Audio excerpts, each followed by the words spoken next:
Music is present everywhere, in every day, even if we don't actually want to listen to it. It was used to evoke certain emotions and makes us feel different.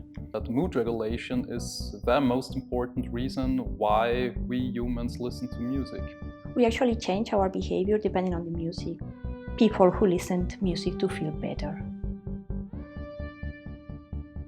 EmoMTB is a great user interface, an audiovisual music exploration interface that integrates a recommender system, and additionally it tailors the recommendations to the current mood or emotion of the user, of the listener. And this mood we actually extract from the user's microblog, so from the digital footprint, so to say, or also from the microblogosphere in general. And this is what makes EmoMTB interesting, because it's adapted to the user, to the state, and of course it's going to offer recommendations which are of a higher quality than normal recommender systems, which don't contain emotional context. With EmoMTB we wanted to create a visual representation of a huge song collection. By getting it visualized in a kind of cubicle, a modular system resembling a city. Each block represents one song, and the songs are grouped into buildings and form a kind of neighborhood.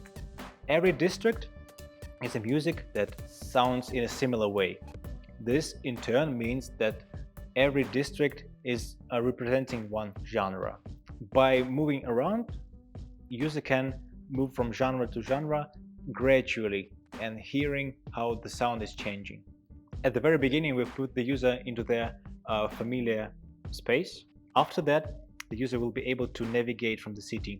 The user can stay in his/her area of comfort, like let's say his or her neighborhood, and listen to music the user likes normally, but can also go farther away and explore new areas, new musical styles which are not close to the one the user normally likes. And leave your comfort zone if you like to do it, and explore and discover new kind of bands, music and genres, like psychogeography.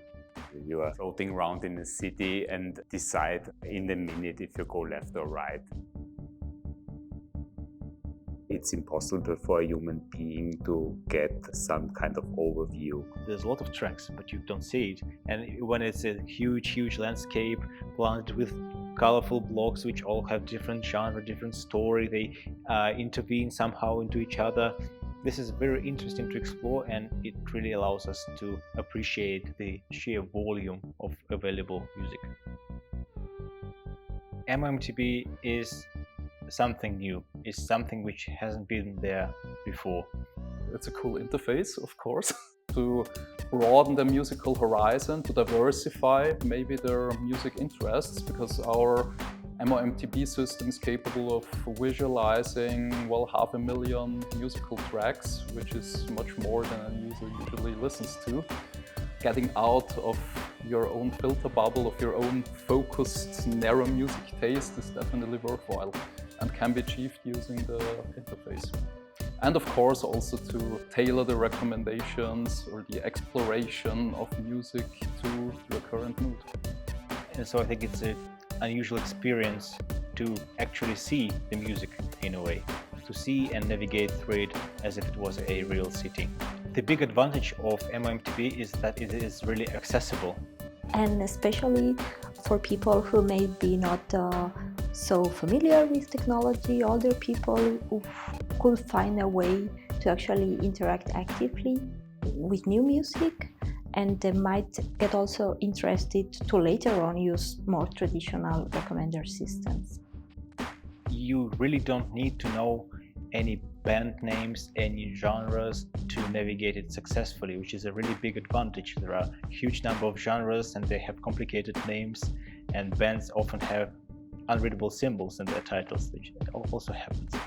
And when you use EmoMTB, you can start at one point and just move into the directions you like. And if you made a step and you didn't like the change, you could go one step back and then go into other direction. They can concentrate on this listening, and the visual component only supports this exploration experience. In this way, it's more immersive, so the person can actually explore and get curious as it will be when going on holidays, for instance, something like that.